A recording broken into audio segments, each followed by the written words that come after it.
على آله وأصحابه صاحب الحق والهدى. أما بعد، فأعوذ بالله من الشيطان الرجيم. بسم الله الرحمن الرحيم. قال الله تبارك وتعالى في الكلام المجيد والفرقان الحميد: إن الله وملائكته يصلون على النبي يا أيها الذين آمنوا صلوا عليه وسلموا تسليما. اللهم صل على سيدنا ومولانا محمد معدن الجود والكرم وآله وصحبه وبارك وسلم. صلاة والسلام عليك يا سيدي يا رسول الله. صلاة والسلام عليك يا سيدي يا حبيب اللہ صلی اللہ تعالی علیہ وسلم. اللہ رب العزت کی توفیق سے رسول رحمت صلی اللہ تعالی علیہ وسلم کی بے پناہ عنایتوں سے حصول علم دین کے لیے درس فلاح دارین کی اس بزم پاک میں ہم تمام شرکت کی سعادتیں حاصل کر رہے ہیں. اللہ رب العزت ہم سب کی حاضری کو قبول فرمائیں اور اللہ رب العزت اس محفل پاک کی برکتیں ہمیں اور ہماری نسلوں کو نصیب فرمائیں. عزیزان محترم، بڑی تیزی کے ساتھ رمضان کا مہینہ گزر رہا ہے اور چند دنوں کے بعد یہ ماہ عظیم، ماہ خیر و برکت، ماہ سیام، ماہ برکات ہم سے رخصت ہوگا. اس کا غم بھی ہے اور ہر مومن کو اس کا غم ہونا بھی چاہیے. لیکن میرے بھائیوں، بات یہ ہے کہ غم بنانے کے ساتھ ساتھ یہ پورا مہینہ، یہ 30 دن یا 29 دن مجھے اور آپ کو کچھ کام، کچھ باتیں سکھا کر جاتا ہے. اور اصل میں ایک مومن کی کامیابی اسی میں ہے. اگر کوئی آپ سے یہ سوال کرے کہ مسلمان اگر کامیاب ہونا چاہتا ہے تو کیا کرے،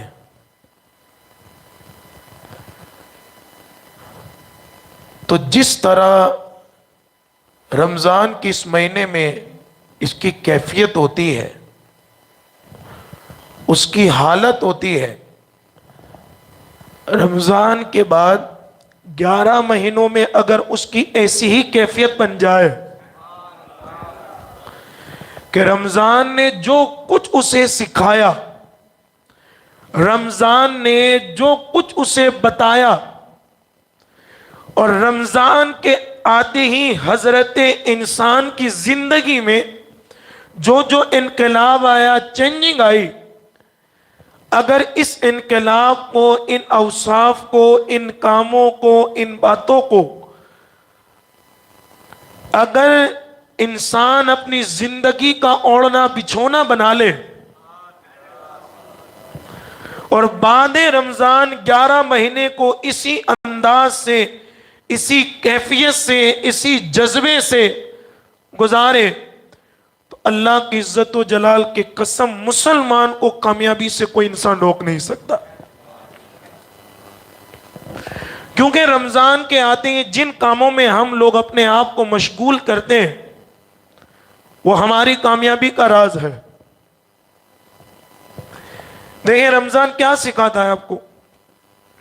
جیسے ہی رمضان کا چاند نظر آیا، مسلمانوں کے دلوں میں خود بخود، کسی مولوی صاحب کو جا کر کہنے کی ضرورت بھی نہیں پڑی، خود بخود اس کے دل میں نماز کی محبت جگتی ہے.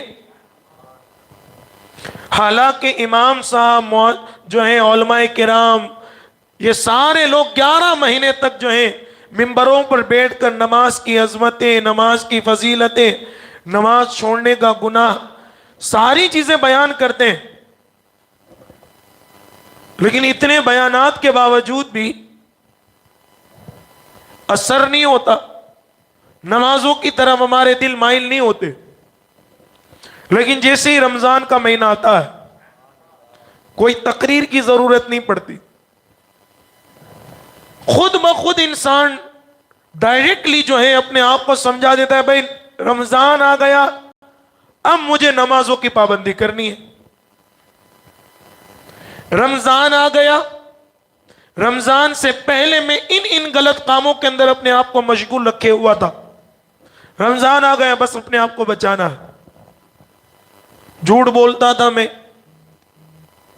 غیبت کسی کی کرتا تھا میں، چغلی کرتا تھا میں، کسی کے حوالے سے بری باتیں کرتا تھا میں، اور نہ جانے اس کے علاوہ کیا کیا بے حیائی والے باتیں، بے حیائی والے کام ہماری زندگی کا جو ہے اوڑھنا بچھونا تھا۔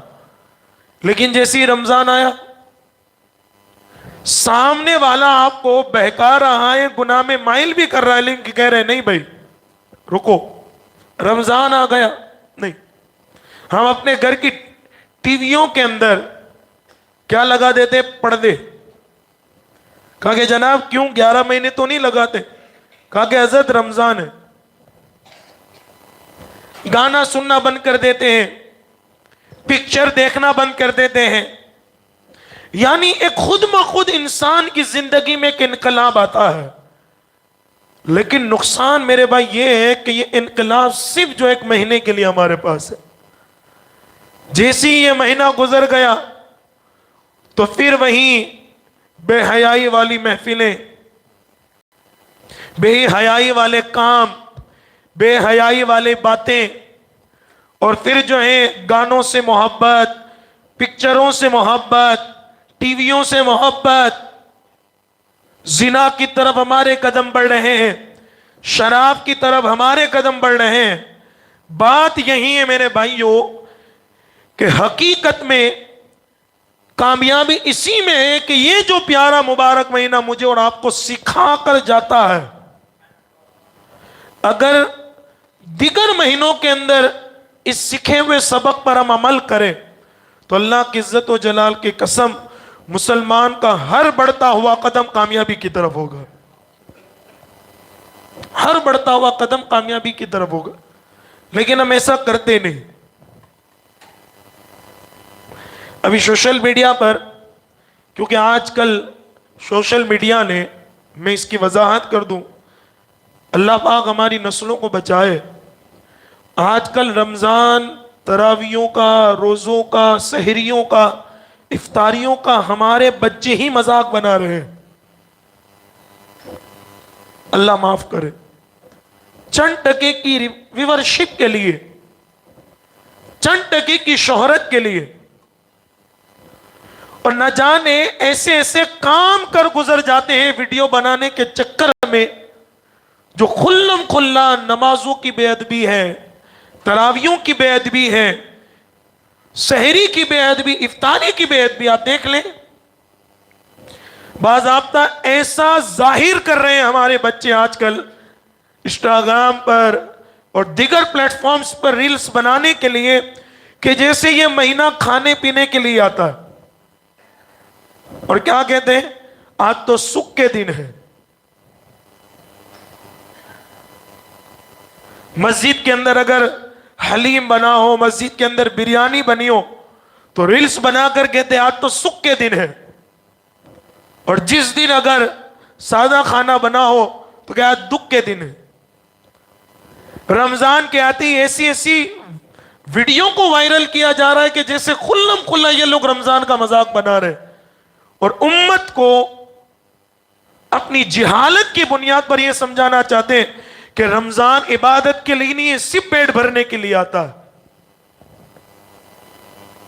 اور ہماری قوم بڑے شوق سے ان چیزوں کو دیکھ بھی رہی ہے، ایک دوسروں کو وائرل بھی کر رہی ہے۔ کوئی تراویوں کی مذاق بنا رہا ہے، کوئی قرآن کی مذاق کر رہا ہے، کوئی افطاریوں کی مذاق کر رہا ہے، کوئی مسجدوں کی مذاق کر رہا ہے. یہ مذاق ہماری قوم کے بچے کر رہے ہیں اور کوئی انہیں سمجھانے والا نہیں، کیونکہ بے لگام لوگ ہیں.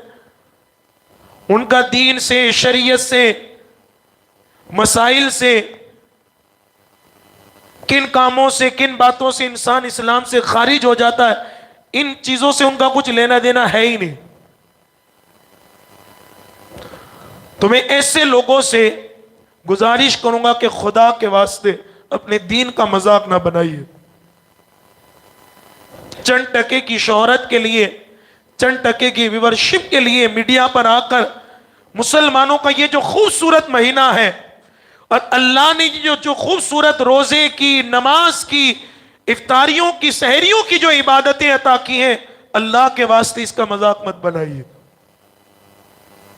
دوسرے لوگ ہم پر ہنستے ہیں، ہمارے بچوں کی ان کرتوت کا جو ہے غلط پیغام دوسروں تک پہنچ رہا ہے. اللہ پاک ہمیں اور ہماری نسلوں کو ان چیزوں سے محفوظ فرمائے. تو میں کیا کہہ رہا تھا میرے بھائیوں، معاملہ یہ ہے کہ بعد رمضان اگر ہماری زندگی جو ہے رمضان کی طرح ہونے لگے، کہ بعد رمضان بھی ہمارے دلوں سے نماز کی محبت نہ جائے، جیسی مسجدوں میں اذان ہو ہمارا دل جو ہے یہ کہتا پھرے کیا کہ میں صف اول میں جا کر تکبیر اولیٰ کے ساتھ مجھے نماز فجر ادا کرنی ہے، مجھے نماز ظہر ادا کرنی ہے، مجھے نماز عصر ادا کرنی ہے، مجھے نماز مغرب ادا کرنی ہے، مجھے نماز عشاء ادا کرنی ہے. اور انصاف کے ساتھ آپ مجھے بتائیں، رمضان کے اندر ہماری دکان کا جتنا بھی بڑا کام ہو چھوڑتے ہیں کہ نہیں؟ چھوڑ دیتے ہو کہ بھائی ایک مہینہ تو عبادت کے لیے آتا ہے. ایک مہینہ عبادت کے لیے نہیں ہے، مسلمان کے لیے پوری زندگی عبادت کے لیے. اللہ نے آپ کو اس کی عبادت ہی کے لیے پیدا فرمایا ہے، اس کی عبادت ہی کے لیے پیدا فرمایا. عبادت صرف ایک مہینے تک محدود نہ کرے. ہاں، اور بات ہے کہ اللہ پاک اس مہینے میں عبادت کا ثواب دگنا عطا فرماتا ہے، لیکن عبادت تو جب تک زندگی آپ کی احساسیں چل رہی ہے، آپ جی رہے ہیں، تب تک آپ پر کیا عبادت فرض ہے. اللہ کی بندگی آپ کے لیے ضروری ہے، یہ صرف ایک مہینے تک محدود نہیں ہے. اور آج کل یہ بھی کلچر مسلمانوں میں چلا ہے کہ بھائی 11 مہینے جو کرنا ہے وہ کرتے پھرو، اور ایک مہینہ آئے تو اپنے آپ کو ایک اچھا مسلمان بنا لو، ایک اچھا نمازی بنا لو، ایک اچھا جو ہے اللہ کے بندوں کی خدمت کرنے والا بنا لو. اس کے علاوہ 11 مہینے جو کرنا ہے کیجئے، جس سے آپ بے لگام ہیں. ایسے بھی کئی لوگ ہیں، اور سوشل میڈیا پر اسی چیز کو جو ہے پرموٹ کیا جا رہا ہے. ہمارے جوانوں کو اور ہمارے گھر کے لوگوں کو یہ بتایا جا رہا ہے کہ 11 مہینے تک آپ نے جو بھی کرنا ہے کیجئے، آپ کے لیے کوئی جو ہے لگام نہیں، آپ کی کوئی پکڑ نہیں. لیکن رمضان میں آپ کو جو ہے بچنا ہے اور جتنا ہو سکے عبادت کرنی، تاکہ یہ 11 مہینوں کے لیے کیا ہو جائے، سٹاک. ایسی مذموم اور گھٹیا سوچ سے اللہ ہمیں بچائے. رمضان کا مہینہ سٹاک کرنے کے لیے نہیں ہے، اور اس کے بعد آنے والے 11 مہینوں جو ہیں 11 مہینوں کو عیاشیوں کے لیے گزارنے کے لیے یہ نہیں ہے. رمضان تو میرے بھائیو آنے والے 11 مہینوں کے لیے ہمیں سبق سکھانے کے لیے آتا ہے، ہمیں پیغام دینے کے لیے آتا ہے کہ اے مسلمان، 11 مہینوں میں جس طرح تو نے جہالت کے ساتھ، غفلت کے ساتھ، بے لگام جس طرح زندگی گزاری، اس طرح تو نے اب نہیں گزارنی. جس طرح تو رمضان میں نمازی ہے، دیگر مہینوں میں بھی تو نے نمازی ہونا ہے. جس طرح نیک کاموں کی طرف رمضان میں تو اپنے قدموں کو بڑھاتا ہے، آنے والے 11 مہینوں میں بھی تیرے قدم نیکیوں کی طرف بڑھے. جس طرح رمضان میں اپنے آپ کو تو بے حیائی سے بچاتا ہے، آنے والے دیگر مہینوں میں بھی تو نے جو ہے اپنے آپ کو بے حیائی سے بچانا ہے. رمضان میں تو کسی کی غیبت سے، کسی کی چغلی سے اور کسی کے حوالے سے بری بھلی باتیں کرنے سے اپنے آپ کو بچاتا ہے، دیگر مہینوں میں بھی تو نے اس پر عمل کرنا ہے. جس طرح رمضان میں تیرے دل میں غریبوں سے جو ہے محبت پیدا ہوتی ہے، ان کی خدمت کا جذبہ پیدا ہوتا ہے، دیگر مہینوں میں بھی تیرے سینے کے اندر غریبوں کے حوالے سے جذبات پیدا ہو، محبت پیدا ہو.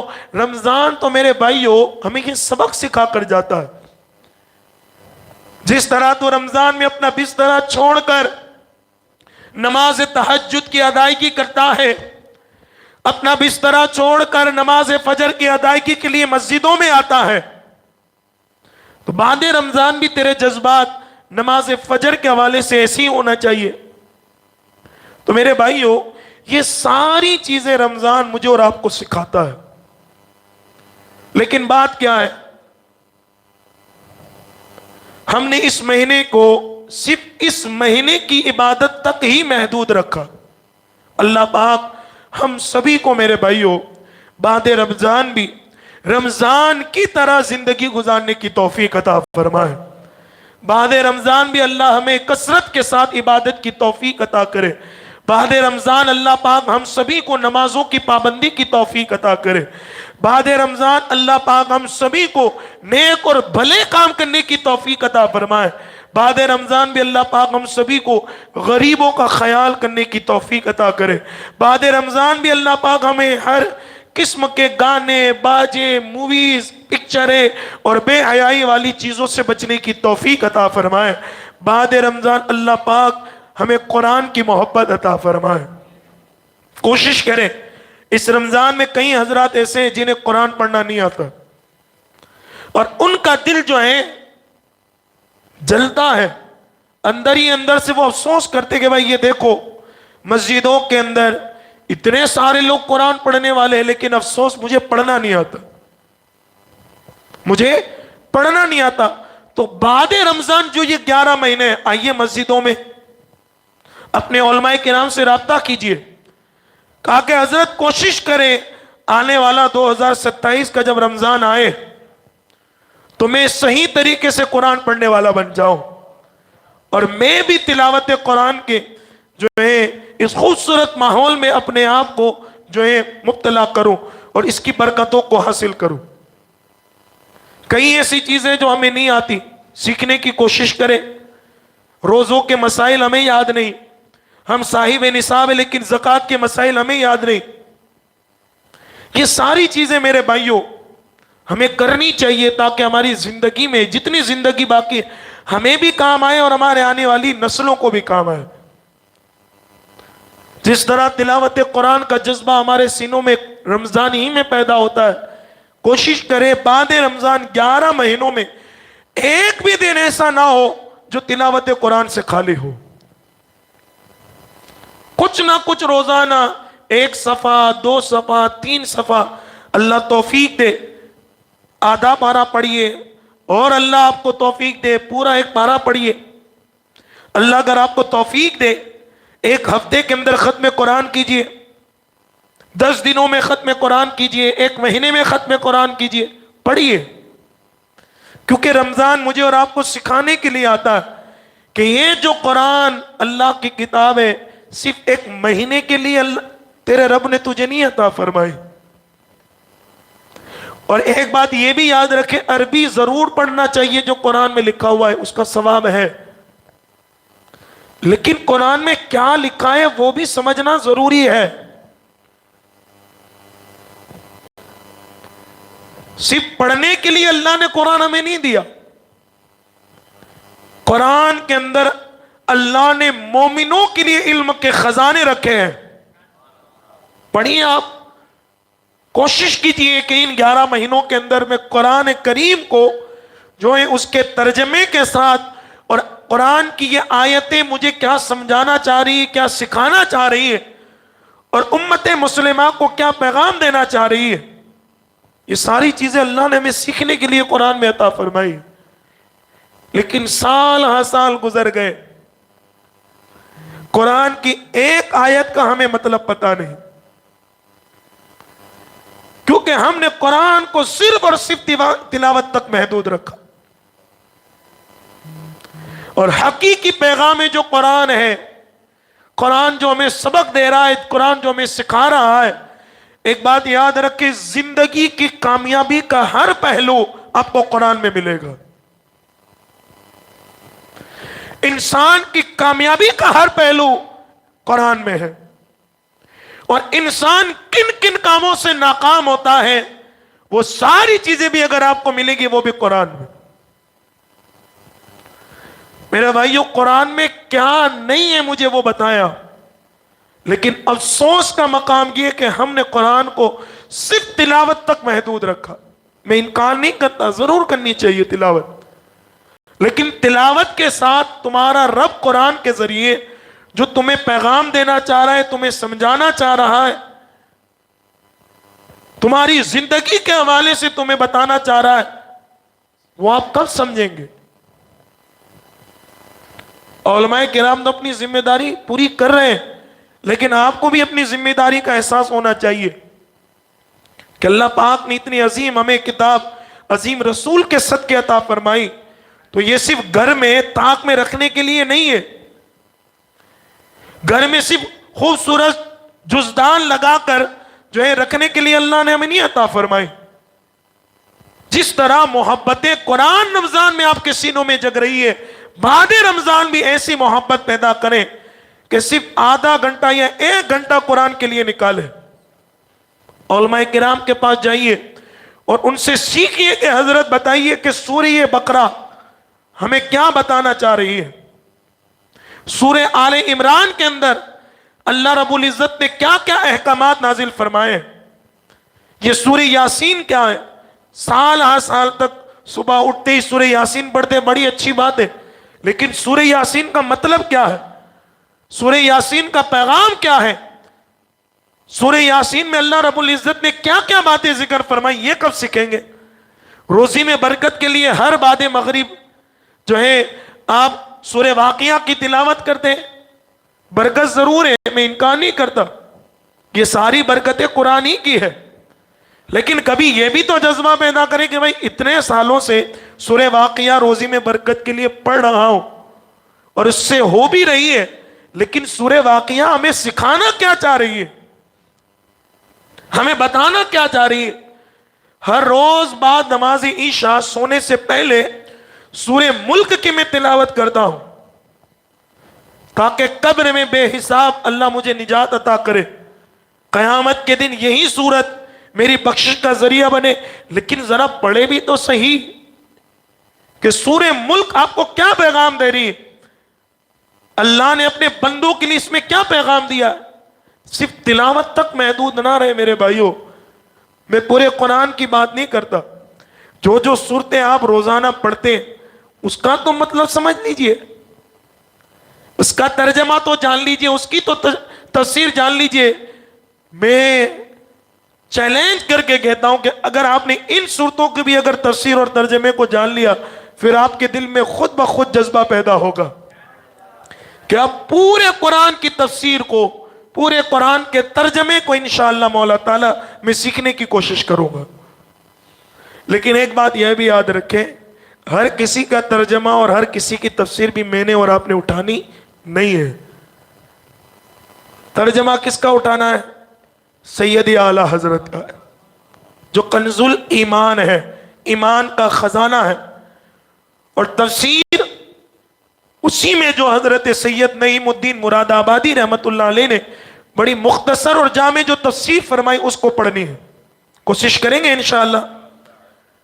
ہو سکے تو ہمارے جتنے بھی بزرگان دین ہیں، ترجمہ اور تفسیر پڑھنے سے پہلے ہماری مسجد کے جو امام صاحب امام موجود ہیں، جو اہل سنت والجماعت سے تعلق رکھنے والے ہیں، ان سے آپ پوچھ لیجئے کہ حضرت یہ جو میں ترجمہ پڑھ رہا ہوں وہ صحیح یا غلط ہے، تو وہ آپ کو بتائیں گے۔ یہ جو میں تفسیر پڑھ رہا ہوں بتائیے حضرت صحیح یا غلط ہے۔ اللہ کی عزت و جلال کی قسم، یہ ایسا خزانہ ہے، ایک بار جب اس کی چاشنی سینے میں لگے گی پھر آپ زندگی کے ہر کام کو جو ہے چھوڑیں گے اور کہیں گے بھائی جب تک میں اس کی تفسیر نہیں جان لوں گا تب تک میرے دل کو قرار نہیں آئے گا. تو کوشش کیجئے قرآن کی محبت جیسی رمضان میں بعد رمضان بھی ہمارے سینوں میں ایسی ہو. مسلمانوں کی کامیابی کا اصل راز قرآن کو تھامنے میں. ہم نے کوشش کرنی کہ انشاءاللہ مولا تعالی ہم خود بھی قرآن تھامیں گے, اپنی نسلوں کو بھی عاشق قرآن اور شیدائی قرآن بنائیں گے, اور انشاءاللہ قرآن پڑھنے کے ساتھ ساتھ انشاءاللہ قرآن کو سیکھنے کی کوشش کریں گے. خلاصہ کلام یہ, آج چونکہ امام مہدی کے حوالے سے مجھے بات کرنی تھی, لیکن چند لوگوں نے مجھے بتایا کہ حضرت سوشل میڈیا پر رمضان کے حوالے سے یہ جو ہے غلط باتیں اور جو ہے ہماری جوان نسلوں کو مس گائیڈ کیا جا رہا ہے ریلز کے ذریعے, تو اس پر تھوڑی توجہ ڈال دیجئے گا انشاءاللہ مولا تعالی. کل جو ہے ہم انشاءاللہ امام مہدی کے حوالے سے اختصار کے ساتھ, اور اس کے بعد امام مہدی کے بعد حضرت عیسیٰ علیہ السلام, اور پھر جو ہے دجال کا خروج, یاجوج ماجوج یہ قوم کا آنا, یہ ساری چیزیں اختصار کے ساتھ ان دنوں کے اندر انشاءاللہ ہم پیش فرمائیں گے. خلاصہ کلام یہ کہ انشاءاللہ مولا تعالی جس طرح ہمارا حلیہ ہمارے شب و روز رمضان میں ہوتے ہیں, بعد رمضان بھی اگر ہماری یہ حلیہ ہو جائے, ہمارے ایسے شب و روز ہو جائے, تو پھر ہمیں یہ کہنا نہیں پڑے گا کہ ہم مسلمان ہیں, ہمارا کردار ہی بتائے گا کہ یہ مسلمان ہے. اللہ پاک ہم سبھی کو عمل کی توفیق عطا کرے. اللہ پاک بعد رمضان بھی رمضان ہی کی طرح اللہ ہمیں زندگی کو گزارنے کی توفیق عطا کرے. وما توفیق الا باللہ. السلام علیکم ورحمۃ اللہ تعالی وبرکاتہ.